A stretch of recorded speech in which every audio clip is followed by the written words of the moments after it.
নমস্কার বন্ধুরা, সঞ্জুর কুকিং চ্যানেলে ওয়েলকাম। আজকে থাকছে সমুদ্রের আয়লা মাছ দিয়ে ফুলকপি আলুর রেসিপি, একদম নতুনভাবে। প্রথমে ভালো করে মাছগুলো ধুয়ে হলুদ লবণ পরিমাণ মতো দিয়ে মেখে নিব।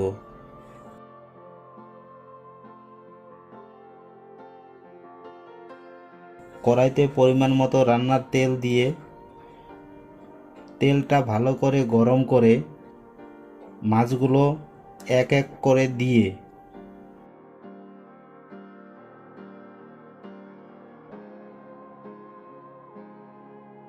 লাল লাল করে ভেজে নিব।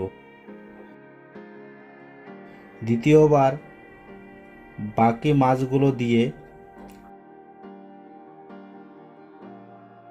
লাল করে ভেজে নিব। 250 গ্রাম আলু, 250 গ্রাম ফুলকপি কেটে ভালো করে ধুয়ে নিব। পরিমাণ মতো জল দিয়ে ফুলকপি আলু কাটাগুলো দিয়ে সাথে 1 চামচ লবণ দিয়ে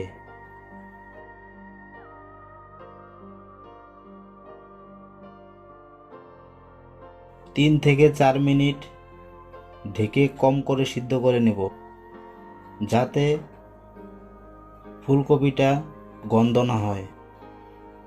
1 চামচ গোটা জিরা,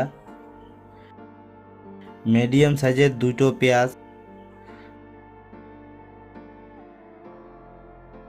7 থেকে 8টা কাঁচামরিচ লম্বা করে কেটে, পেঁয়াজ মরিচগুলো মিডিয়াম ভেজে 3টে মিডিয়াম সাইজের টমেটো কেটে দিলাম।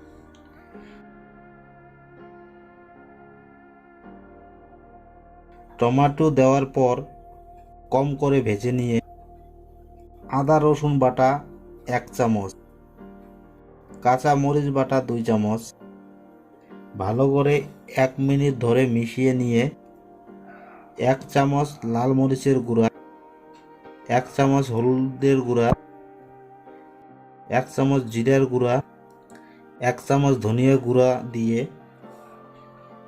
1 মিনিটে মতো ভালো করে মিশিয়ে নিয়ে ফুলকপি আলু সিদ্ধ করে নিয়ে 2 চামচ লবণ দিয়ে 5 থেকে 7 মিনিট ভালো করে কষিয়ে নিয়ে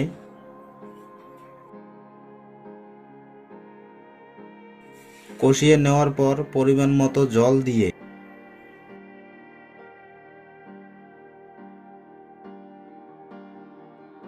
জল দেওয়ার পর জলটা ভালো করে ফুটিয়ে নেব।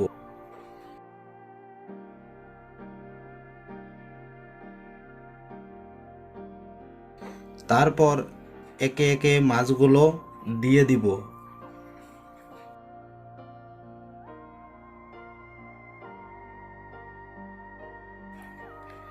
1 থেকে 2 মিনিট জাল করে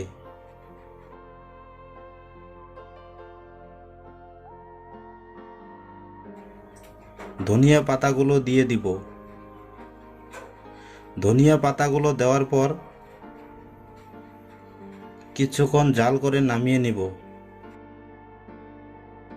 রেসিপিটা কেমন লাগলো কমেন্টে অবশ্যই জানাও। ভালো লাগলে লাইক করে ফলো এবং সাবস্ক্রাইব করে অলে প্রেস করো। নতুন রেসিপি সবার আগে দেখার জন্য আমাদের পাশে থেকো। নমস্কার।